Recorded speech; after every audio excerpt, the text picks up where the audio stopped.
Auf einem Merauli, Ashoka Ashram draußen, 1962 oder 63 war das. 64 war das. 64. Mhm. Ja. Und hast du die alle gemacht, oder? Ja, die habe ich gemacht. Auch die habe ich selbst gemacht. Das ist genau dasselbe. Das sind alle Strahlschiffe, Ja. oder? Und hier dann auch 4. Was ist das?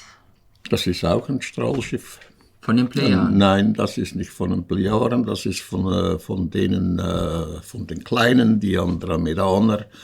Wie heißen das? Das weiß ich schon nicht mehr. Die Ziltoner. Ziltoner? Ziltoner, richtig, ja. Gut, okay. Die klicke ich jetzt durch. Wir müssen jetzt nicht jedes einzelne Bild. Das ist alles da draußen in Merauli. Genau. Ja. Das ist Askets Schiff, nicht wahr? Das ist Askets Schiff. Sie war draußen, als Pobol draußen war. Die Pobol hat uns jeweils gesehen, als wir zusammen spaziert auf dem Gelände umhergegangen sind. Hat sie uns gesehen, die Leute haben uns gesehen, haben beobachtet. Ja. Hat euch jemand gestört? Nein, die haben uns nicht gestört, die haben uns einfach laufen lassen, die sind nie hergekommen, die haben im Gegensatz zu hier in der Schweiz, die haben Anstand bewahrt. Und wir konnten ungestört uns unterhalten.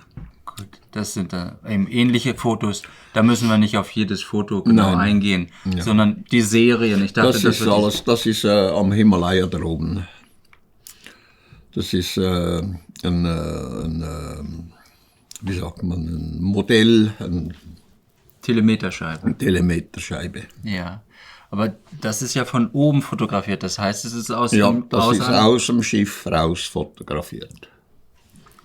Okay. Aus Askets Schiff raus.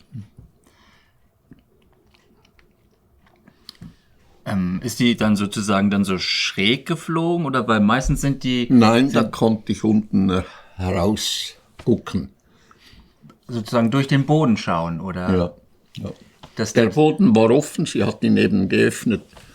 Da konnte ich heraus fotografieren. Okay, während des Flugs hat sie sozusagen die Luke... Fluges, ja. Okay, gut.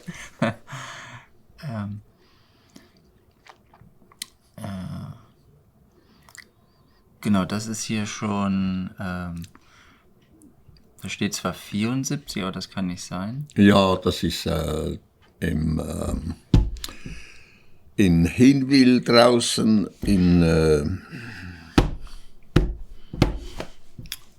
Ja, Hinwil steht hier auch irgendwie mit Naturschutzgebiet, Betzholz. Betzholz heißt die, ja. Ah ja, da hast du dann also schon Fotos vor dem Missionsbeginn gemacht, 74, kann das sein? Ja. Mhm. Okay. Der offizielle Beginn der Mission gilt ja als der 28. Januar 1975, mit deinem ersten Treffen mit Semjase. Und das ist Semjases altes Schiff. Ja. Das ist ein Lastwagen unten durchgefahren, als ich das fotografiert habe. Ja. Was bei diesen Fotos oft so ungewöhnlich ist, dass von der Schärfe her dann auch nachher ist also auch so, glaube ich, ein weißer Wagen und da ist das Tortenschiff zu sehen im Hintergrund. Ja.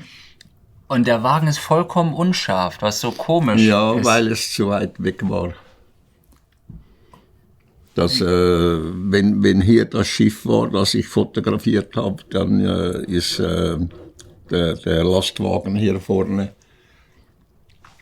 Der war weiter im Vordergrund? Ja, nein, im Hintergrund. Im Hintergrund, ja. Okay. Ja, zu weit weg und dann bei der Kamera wurde das unscharf, was Okay. weiter weg war. Ja, okay.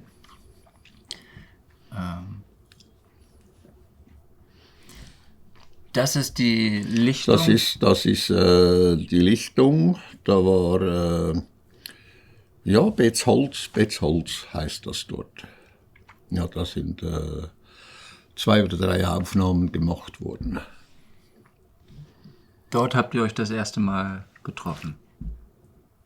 Ja, das ist das erste Mal gewesen, dass mit dem Schiff dort hergekommen ist. Und Da sind doch noch drei Tannenbäume, weiß ich. Da waren 3 Tannenbäume waren noch. Da habe ich irgendwo noch ein Foto gemacht. hier sind noch die anderen Fotos. Hast du einige gemacht auch? Ja, 3 oder 4, ich weiß nicht mehr genau, wie viel das da waren. Da sieht man den Ort ein bisschen Ja. besser. Ja, Das ist dann, als sie wieder wegflog, die Uhrzeit ist hier später, ja. war das Das ist ja. alles der gleiche Ort. Da sind die Bäume, die ich gemeint habe. Ah ja, Ja, da kann man sie noch besser sehen. das ist, da waren wir zusammen droben. Beretzwil. Hier steht noch irgendwas mit, ist das Rümliberg oder? Hier steht Beretzwil am Ende, Bretzwil und dann irgendein Berg. Ja, ich weiß nicht mehr, wie das heißt. Aber das war dann das nächste Treffen, ne? Oder dann im Ja. Februar, 27. Februar. Ja, Und das sind dann 2 Telemeterscheiben und 2 Strahlschiffe, nicht wahr? ja. Aber wie der Ort noch heißt, das weiß ich nicht. Es Maiwinkel, irgendwo dort im Gebiet droben. Aber wie es dort mehr heißt, weiß ich nicht mehr. Ja. Und dann war dann noch hier jemand anders mitgekommen, dann halt jemand im anderen. Das war jemand anders dabei. Da waren alle 4 besetzt.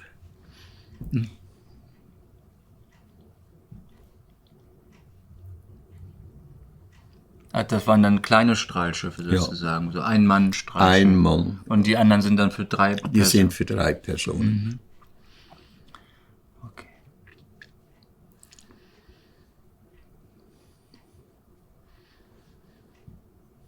Wie war das erste Treffen? Also natürlich, man kann das nachlesen, aber wie hast du das sozusagen empfunden? War das schon gleich so eine Vertrautheit? Ja. Oder Wie wenn man Menschen neu kennenlernt, genau wie wenn du einen Menschen neu kennenlernst. gut, Ist nichts dabei? bei manchen Personen ist ja so, dass man schon das Gefühl hat, die kenne ich oder so. Das, Das ist ein Gefühl, das du einfach so hast, aber mehr ist es nicht. Hier bei diesen Fotos, das ist der gleiche Tag, ne, 27. Februar. Die sind so unten oft so Ja. abgeschnitten. Solltest du das untere dann nicht fotografieren? Oder? Nein, das ist wahrscheinlich meine Schuld. Zielwasser. Ja. Okay, gut. Na, ist okay.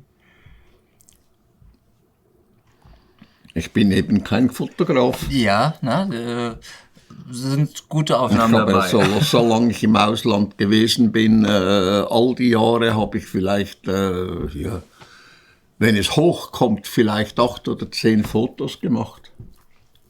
Ja, ich weiß. Wenn es viel ist. Ja, du fotografierst gar nicht. Ich habe nie fotografieren gelernt. Ja. Ich habe einfach das gemacht, was gesagt wird. Klick mal die Kamera und dann hat es wieder.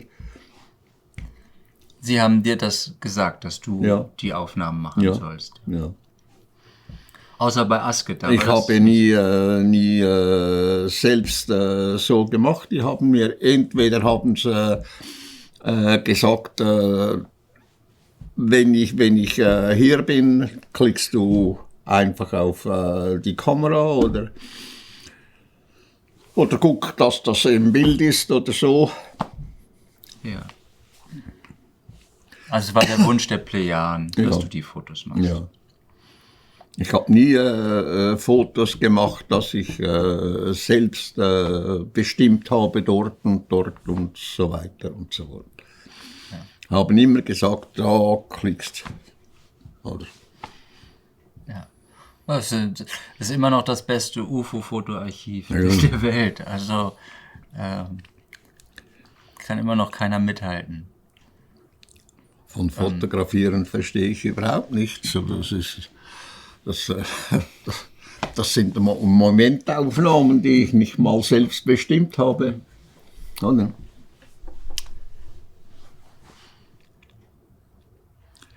Das ist jetzt woanders. Oh nee, das ist auch der 27. Februar noch.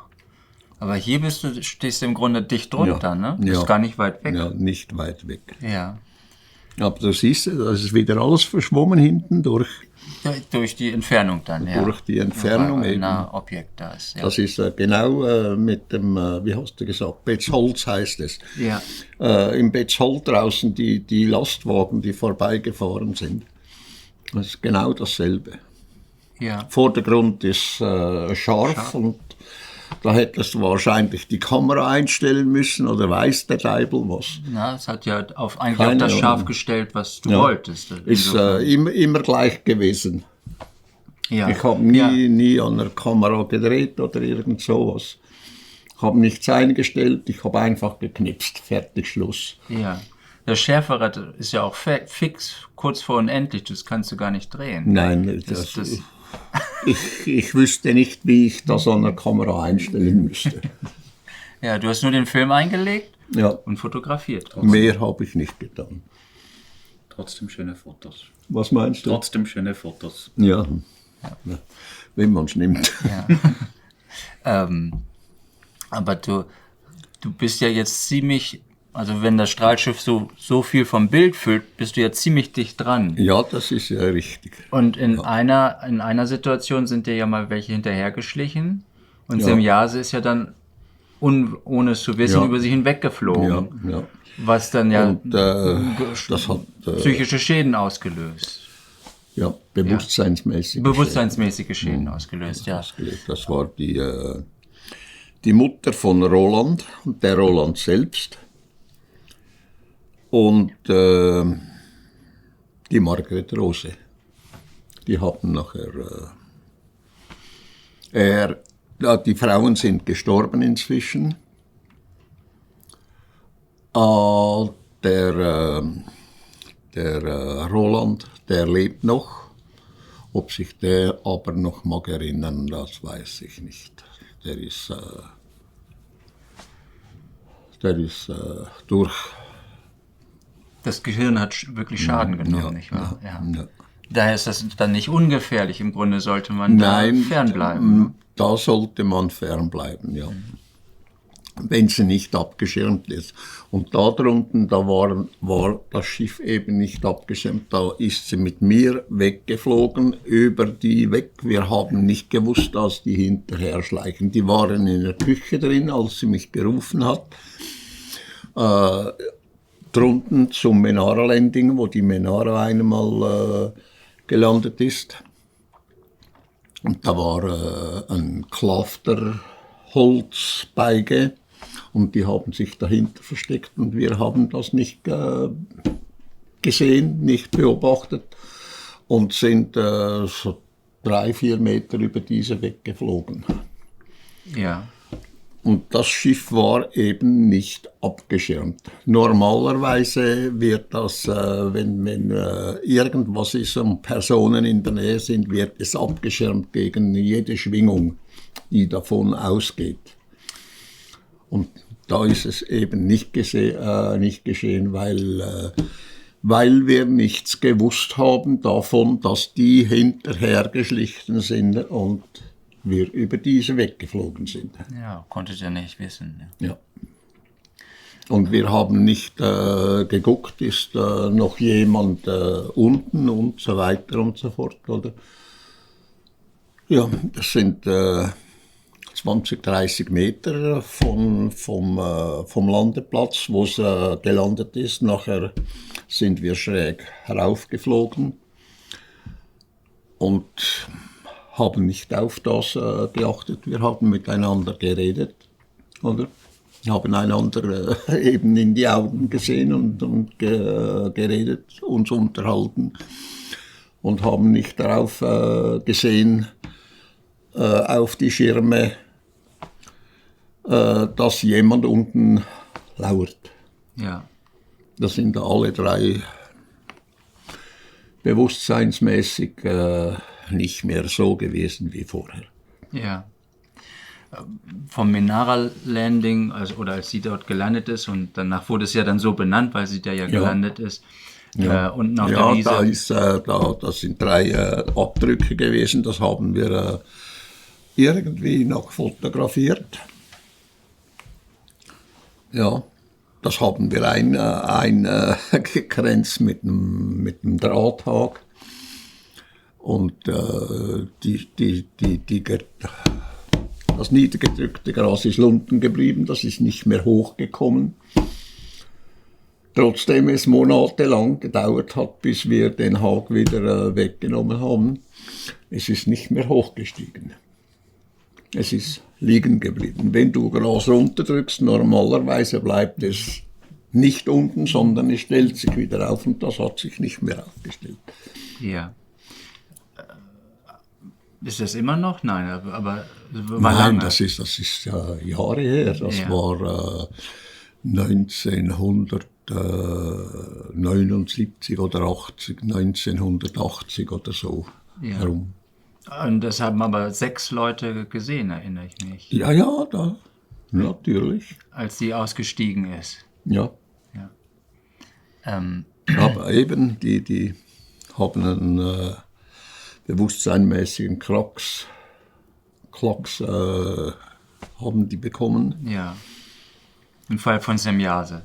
Als Semjase, du bist mit Semjase. Ja, das war Semjase. Ja. Das, die Schwingung, die von ausgeht, die ist eben gefährlich, oder wenn sie nicht abgeschirmt ist. Ja.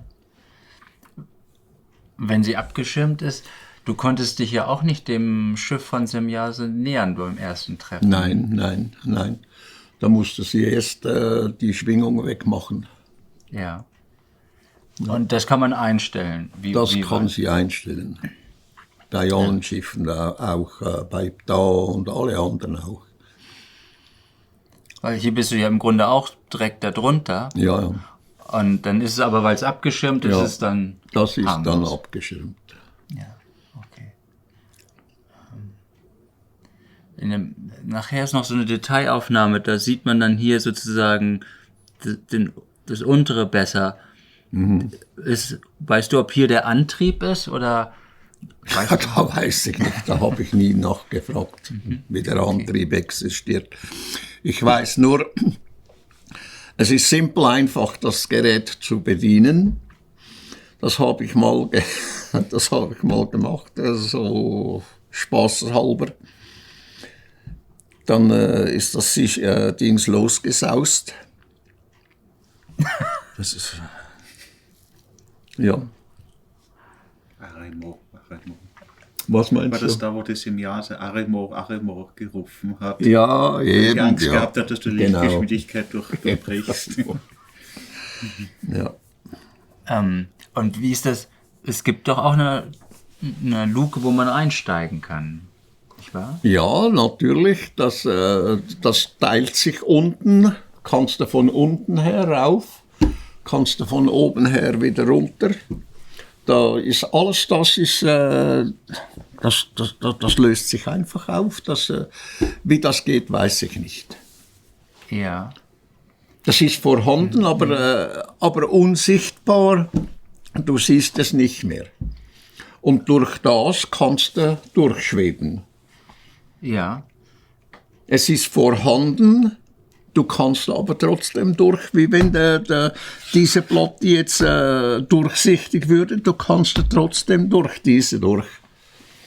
Ja, es ist, Sie schiebt sich nicht auf eine Seite oder sonst wie, sondern sie wird einfach durchsichtig und dann kannst du weg. durchlässig. Ja. Auch eben für einen Ja. Feststoff oder für den Körper genau, durchlässig. genau. Siehst du ihn dann Wie noch? das? Oder geht es wirklich so, dass man Ja, es nicht sieht? das ist so, wie wenn du nachher hier durchguckst. Du siehst alles hier, was innen ist, was innen ist. Also es wird transparent. Ja, Es wird durchsichtig. ja. Ah, okay. Ja. Und dann, Und auch für durchsichtig, durchgehend möglich für jedes materielle Ding, ja. Obwohl es eigentlich noch da ist. obwohl es eigentlich noch da ist. Und das, Wie das funktioniert, weiß ich nicht. Ich habe auch nie gefragt, denn ich verstehe von diesem nicht. Ich bin froh, wenn ich am Computer übrigens, dich brauche ich dann wegen funktioniert wieder eine Bestellung nicht. gut, machen wir. Mit Swart hatte ich ja auch mal in die Erde mit dem Schiff genommen. Und da sagtest recht tief. ja, und dass das Schiff in die Erde eingesunken ist. Selbst in das Magma rein. Und erst habe ich gedacht, jetzt ist fertig, jetzt verglühen wir, oder? Ja, Das ist aber nicht der Fall gewesen. Das ist so sicher wie ein Mutterschoß. Auch im Wasser drin, so tief, dass es ist bis zur tiefsten Stelle von Andreasgraben runter. Marianengraben. Marianengraben. Ja. Ja, da herrscht ein extremer Druck. Ja. Da überhaupt nichts, da merkst du überhaupt nichts. Ja. Spürst du, dass man sich bewegt in dem Schiff? Fliehkräfte? Wie meinst du, Also dich es hat bewegst? beschleunigt ja extrem. Das merkst du nicht. Es hat sein eigenes Nein, Gravitationsfeld. von 0 auf 1000 oder 2000 oder 3000 Stundenkilometer, da spürst du keine Regung, nichts. Ja. Überhaupt nichts.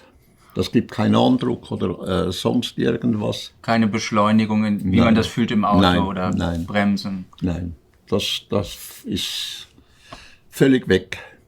Ja. Und du warst mit Swart in die Erde gegangen, auch sehr tief, sagtest du. Wie tief? Bis zum Kern der Erde oder?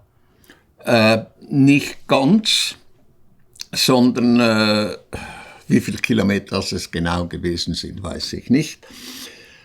Aber bis dort, wo das Erdzentrum eigentlich beginnt.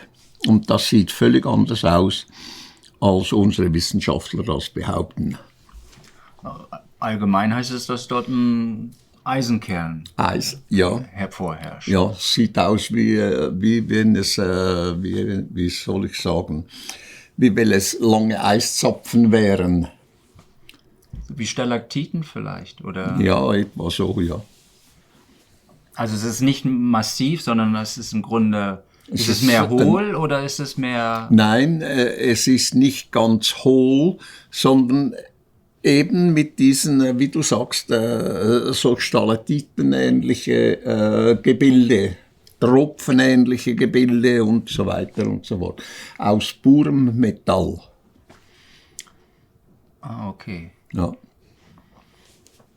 Also wie ein Kristall oder sowas, oder? Ja. Ja. Also es sind im Das ist Grunde... ganz anders, als unsere Wissenschaftler erzählen. Ja.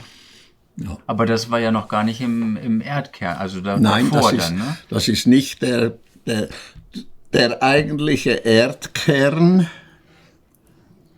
Wie soll ich dir das sagen? Der ist eigentlich nicht fest, sondern eben besteht aus solchen tropfenähnlichen Gebilden. Ja. Und das herrscht dann auch vor bis in Höhen dann wieder. Also jetzt, wir reden Ja. eigentlich von Tiefe, aber vom Erdkern aus gesehen Bis kurz vor die Erdkruste, oder? Ja, du musst dir das vorstellen.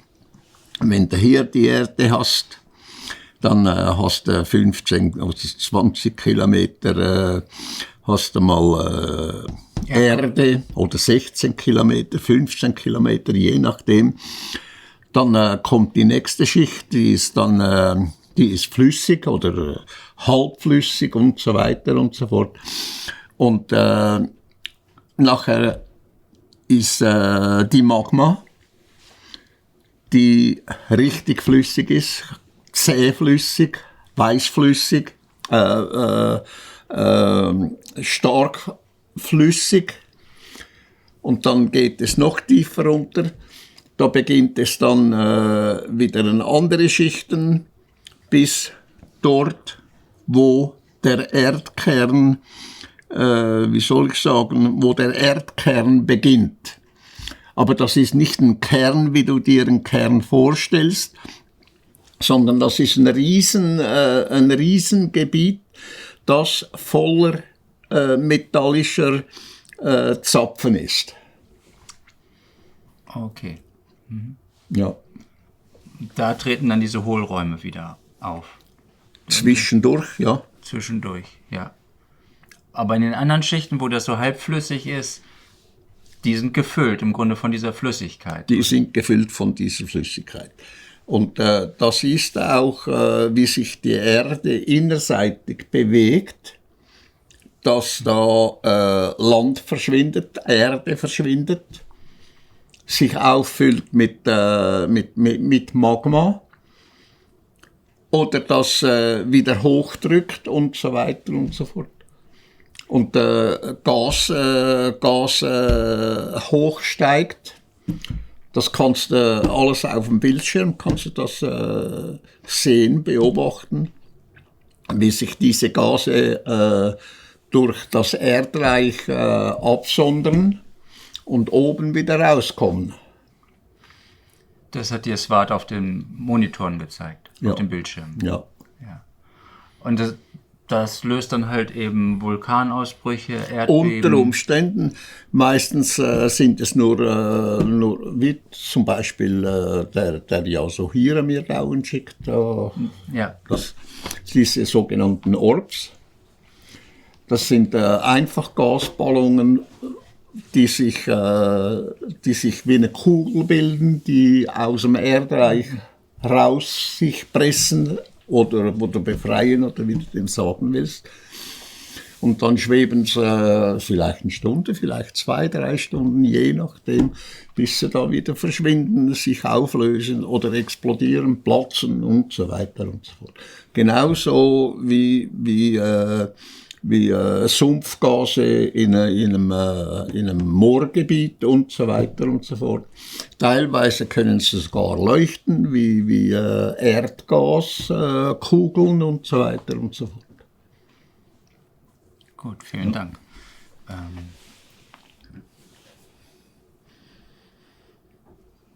Ich klicke mal jetzt zur nächsten Serie weiter, weil das ist alles am gleichen Tag gewesen. So, das ist dann hier am nächsten Tag. Das ist, ich Wetzikon? weiß nicht, sind wir mal da oben gewesen. Es ist Balm, heißt es hier. Ja. Balm. Ja. Das ist eine Tanne gewesen, die hat sie nachher eliminiert. Die existiert nicht mehr. Die hat sie aufgelöst. Daneben ist noch ein Gebäude, ein Haus oder was, ein Ferienhaus oder was es ist. Weißt du? Da sind wir mehrere Male hier oben gewesen. Da waren noch Leute dabei einmal, als er dann erschienen ist, die haben sie alle gesehen. Die haben das Schiff gesehen. Und ob die heute noch leben, das weiß ich nicht. Weißt du, Da warum? waren schon ältere Leute, die waren 1900, das war in den 70er Jahren, ja, das 50 Jahre her. Die sind bestimmt alle gestorben. Weißt du, warum sie die Tanne aufgelöst hat? Oder hat verschwinden lassen? Ja, das hat sie üblicherweise gemacht, weil sie gesagt hat, die Schwingungen vom Schiff, die schädigen mit der Zeit eben den Baum. Ah, okay. Wenn sie so rumgekurvt ist, dass sie ihn berührt hat und so weiter und so fort, sagt sie, die Schäden, die sind dann eben irreparabel. Und da ist besser, man eliminiert den Baum gleich. Ja. Du hast viele Fotos, wo das Strahlschiff direkt neben dem Baum wie geparkt aussieht. Ja. Sind die da geparkt oder ist das nur, dass sie da im Grunde vorbeifliegen? Nein, das ist nur Fliegerei. Okay, ist also im Grunde in Bewegung. Nein, das ist nicht Parken. Okay. Gucken wir mal weiter.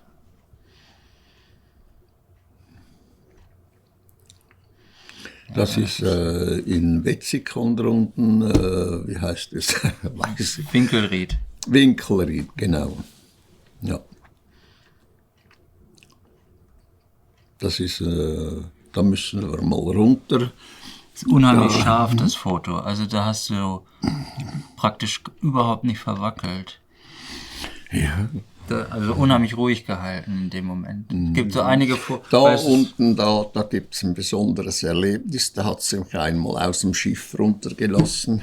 Und dann gelandet bin ich auf dem Baum droben. Musste ich runterklettern.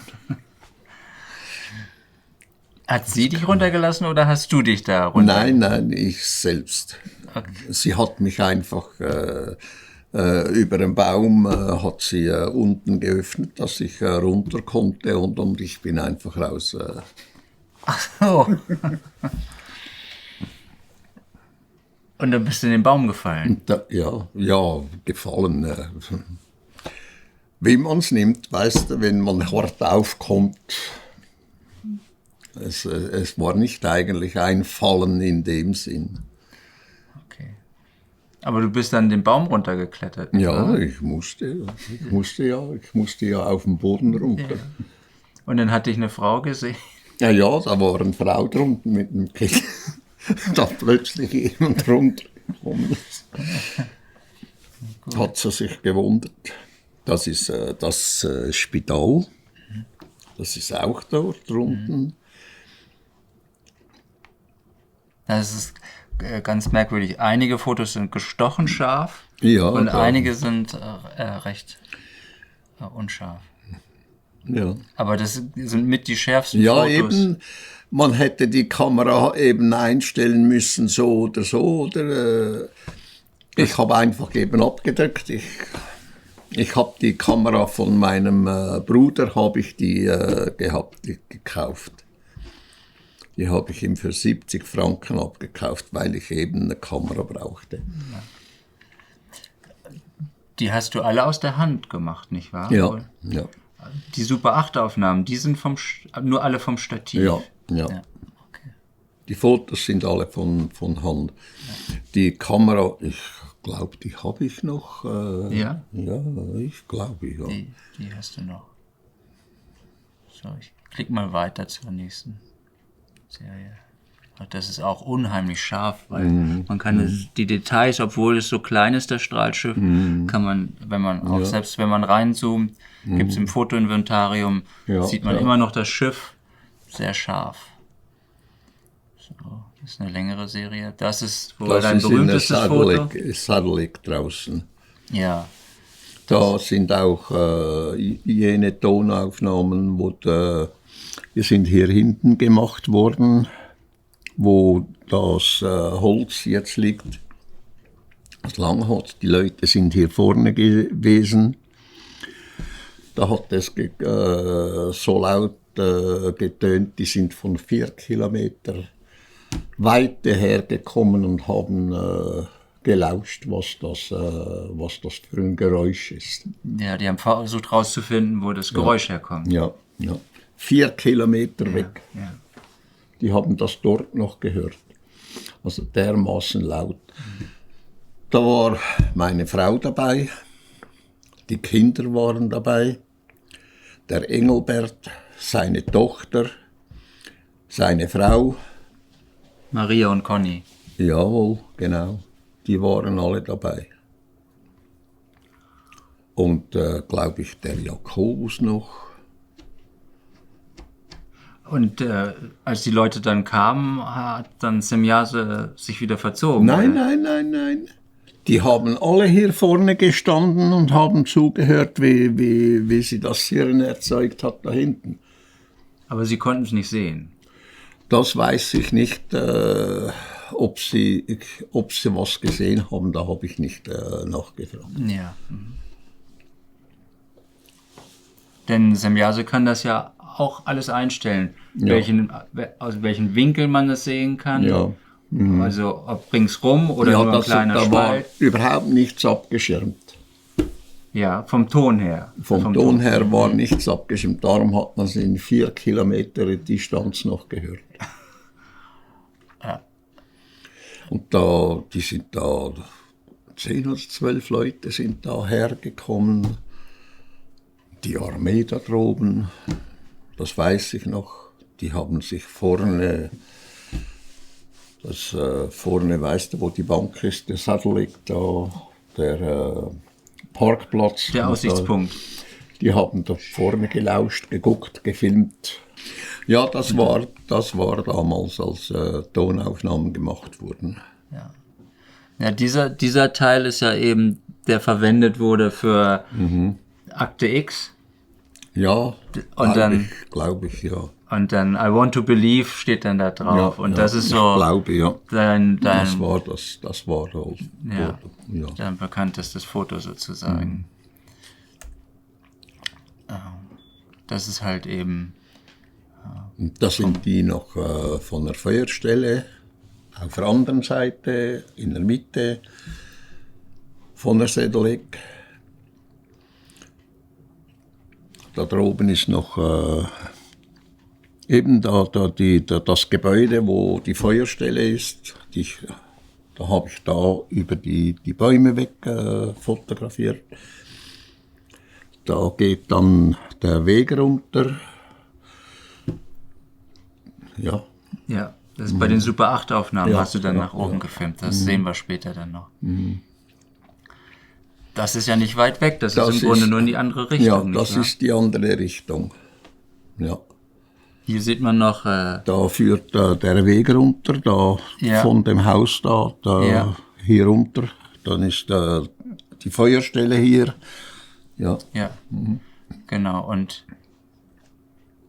das ist ein bisschen weiter nach rechts Ja. geschwenkt und das dann wieder ein bisschen nach links.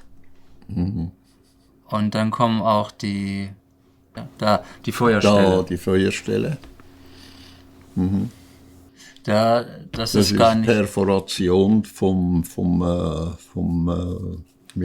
Film. Ja, das sind alles keine Originale mehr, nicht wahr? Nein. Weiß nicht, was die gemacht haben, keine Ahnung. Also die Originale sind schon recht früh, also kurz nachdem schon weggekommen. Ja, ne? Nicht erst in den da 80ern ist, oder so. meine Frau noch schuld daran. Die hat die weggegeben ins Tessin runter, so einem Fotografen. Der war wirklich Fotograf und hat auch einen Kalender hergestellt. Der war zusammen mit Mara Algetti. Und Gilgamesha war 3 Wochen bei dem drunten. Der hat meine Fotos gefälscht. Im Kalender, den er gemacht hat, hat er über Mendrisio meine Schiffe reingetan. Mendrisio Was im ich Tessin. fotografiert hatte, hat er gebraucht, um diese zu transferieren in Fotos, die er gemacht hat über Mendrisio. Dann hat er da die Strahlschiffe aus deinen Fotos in seine Fotos hineinkopiert. Und hat sich nachher als Kontaktler ausgegeben in dem Kalender. Das haben viele getan, ne? Sich als Kontaktler. Hauptsächlich der in Deutschland seinen Titel als Fürst gekauft hat. Da hat es noch einen Prozess gegeben in Deutschland draußen. Und das hat noch Geld gekostet, das ich bezahlen sollte. Das hat dann aber wie heißen sie schon wieder, wo gestorben sind, da in Villa. Adela. Und ihr Mann, wie heißt der?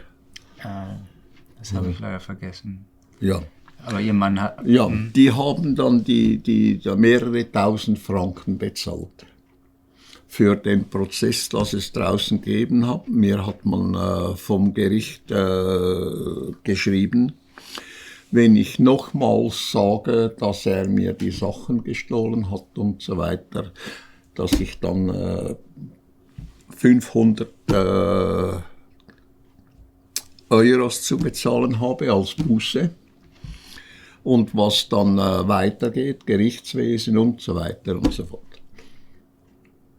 Er ist rund um die Welt gereist, hat meine Fotos gefälscht, Filme gefälscht und gebraucht und rund um die Welt gereist. Er sei ein plejarischer Abkömmling und er hätte hier auf der Erde die Aufgabe, um klar zu machen den Erdlingen, dass die Plejaren bewohnt seien von Menschen und so weiter und so fort. Und hat meine Filme gebraucht dazu und hat die auch gefälscht und Fotos gefälscht und so weiter und so fort, wo aber gesehen hast, dass es meine Fotos sind und meine Filme sind. Ja. Er ist von Florida ist er ausgegangen, eine Rundreise um die Welt gemacht. Er ist gekommen von der anderen Seite, wie heißt es dort drüben, Los Angeles, dort drüben. Ist er von hergekommen und ist nach Florida. Von Florida hat er die Weltreise gemacht und hat sich in Deutschland einen Titel als Fürst gekauft. Okay. Ja, vor kurzem hatten wir ja auch jemanden hier, der Michael, der diesen Baum pflanzen wollte. Mhm. Und meinte auch, ich bin Plejare. Und da sagte ich, ja. Und er sei erleuchtet. Ja, weißt du, da ist so viel gegangen und irgendetwas zu sagen darüber, das hat keinen Sinn. Na, du dringst auch gar nicht durch. Also, ja, nein, das hat mir ist Sachen unmöglich, erzählt. Das ist unmöglich, dass du durchdringst. Weißt du, und die Leute, die glauben denen, die gut reden können und die Leute belügen und betrügen können nach Strich und Faden, dass keinen Wert, dass du irgendwas sagst. Ja. Das habe ich bei dem gelernt, als ich das Gerichtswetter hatte mit dem da in Deutschland, eben dem Fürsten. Dann ist das Gleiche hier passiert in der Schweiz drin. Der ist nach Frankreich, der lebte nachher in Frankreich. Wie er heißt, weiß ich nicht mehr. Ist genau dasselbe passiert. Dass dir untersagt wurde? Ja, Gerichtswetter hat mich um die 3000 Franken rumgekostet. Wo ich dem bezahlen musste für das, was ich gesagt habe. Das stimmt nicht, das hast du mir geklaut, oder? Das sind meine Fotos, das sind meine Filme. Und der ist vor Gericht gegangen, hier in der Schweiz. und hatte eine Anhängerschaft, oder? Und die haben ihm natürlich geholfen, sektierisch zudem, oder? Weißt du, der liebe Gott und weiß ich was. Und ja, hat mich etwas über 3.000 Franken Strafe gekostet, weil ich mich gewehrt habe. Und sind nachweisbar, sind meine Fotos, sind meine Filme, die ich gemacht habe. Ja, auch der Spiegel hat ja 78 deine Fotos. Also auf einem Titelcover ist es, auf einer Titelseite ist eins deiner Fotos, ja. Und dann ich weiß da, dass ich was verlange, finanziell, das bringt einfach nichts. Ja. Oder? Weißt du, erstens will ich kein Geld dafür und zweitens macht Geld nicht glücklich. Wohl wahr, ja. Ja. Aber es beruhigt manchmal. Ja, aber das kannst du anders verdienen als mit dem. Ja. Waren die Fotos schon verschwunden, als du noch in Hinwil warst, oder warst du schon hier oben? Ja, nein, die sind schon verschwunden in Hillwil unten. Ah ja. Ja. Und dann, du hast ja dann... wie hat der geheißen? Ja. Wie sie geheißen hat, das weiß ich noch, Mara Algetti. Vermutlich ist das die Tochter, die irgendwo da in Fribourg oder wo wohnhaft ist. Ich weiß es nicht. Die heißt auch Mara Algetti. Und das ist kein Schweizer Name und sie ist vom Ausland hergekommen, hat sie gesagt damals. Sie ist sehr oft bei mir in Hinwil gewesen und zusammen mit ihm. Aber die weiß ich nicht, wer das ist, die Mara Algetti, die da drunten werkelt, keine Ahnung. War das der Martin Sorge, der da noch mit? Martin Sorge hat der geheißen, richtig. Mhm. Martin Sorge. Und die haben die Fotos dann behalten oder nur verfälscht? Der Verkauf? Ja, wahrscheinlich ist er schon gestorben. Er war 50 und das, oder 60 war er bereits alt. Ja. Da in den Jahren, als ich da drunten war. Und dann hast du das irgendwann gemerkt, dass alle Fotos weg sind, oder was ist dann passiert? Nein, ich habe sie auf dem Tisch gehabt. Die sind dort leider runtergefallen und sind in den Ofen rein. Weißt du, ich habe da einen Holzofen in dem Raum gehabt, wo ich gearbeitet habe. Und die sind mir runtergefallen und die hat meine Frau hat die wieder rausgefischt, als ich sie weggeworfen habe, weil sie eben verbrannt oder angebrannt waren. Und mit dem hat sie ein Riesentheater gemacht. Ich würde die Fotos fälschen und so weiter und so fort. Weißt du, weil sie verbrannt waren, oder? Und hat da mit dem Martin Sorge zusammen, hat sie da was aufgezogen und ja. Was wirklich gegangen ist, das weiß ich nicht. Da habe ich mich nicht drum gekümmert. Ja. Also du hast alles auf Dia fotografiert oder auch auf Negativ? Nein, alles Dia. Alles Dia. Und dann sind halt Abzüge davon gemacht worden. Ja. Aber und die sind ja dann auch verkauft worden. Also zum Selbstkostenpreis. Ich habe an 2 Orte habe ich die gegeben. Zuerst dem Hans Schutzbach. Der hat alles in Verwahrung gehabt. Und der hat die heimlich verkauft.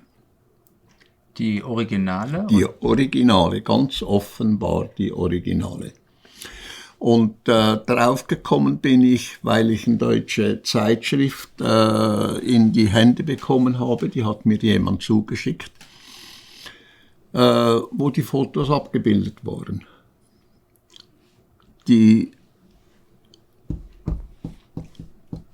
einzige Möglichkeit, die bestanden hat, dass der Hans Schutzbach die eben verkauft hat. Und genau gleich ist es gegangen mit dem Film.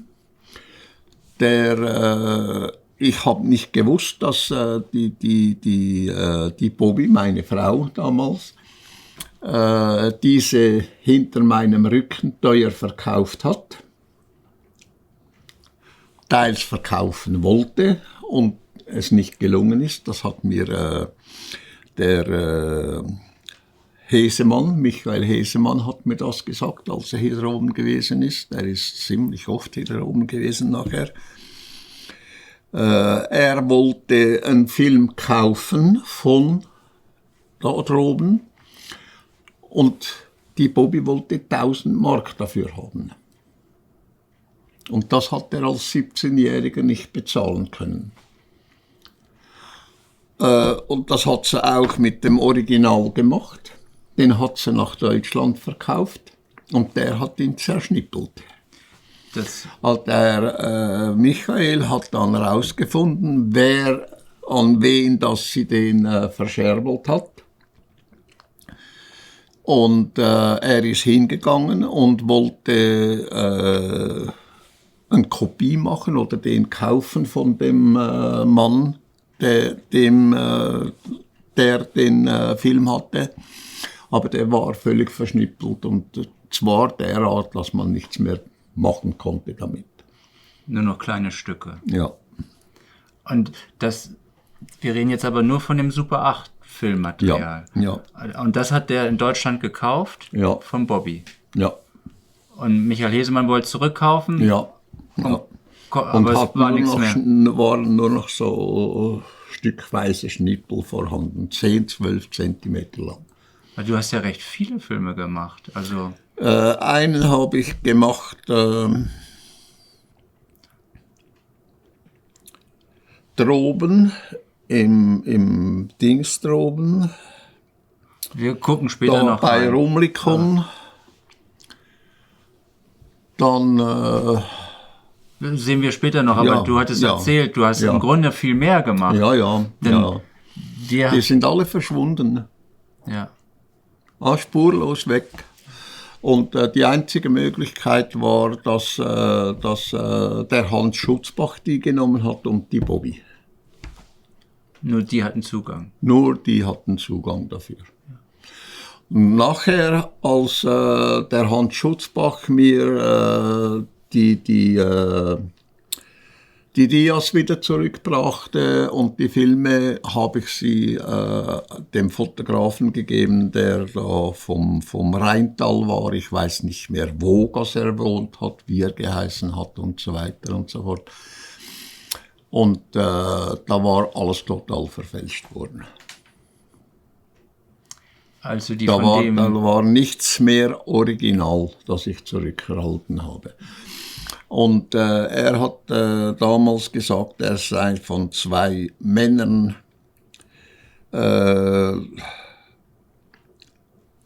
besucht worden, die ihn gezwungen hätten, diese Dinge zu verfälschen und so weiter und so fort. Und dann plötzlich ist er verschwunden und nie mehr aufgetaucht. Also Hans Schutzbach hat den Teil verkauft und dann nachher dir aber einen Teil wiedergegeben. Ja, hat er mir zurückgegeben, was noch vorhanden war. Ja. Und das hast du einem anderen Fotografen? Das habe ich dem gegeben, um sie zu kopieren. Ah, okay. Mhm. Damit ein Satz vorhanden war um oder Kopien vorhanden. Zu haben. Ja. Mhm. Und da wurden aber Verfälschungen hergestellt, noch und nöcher. Ja.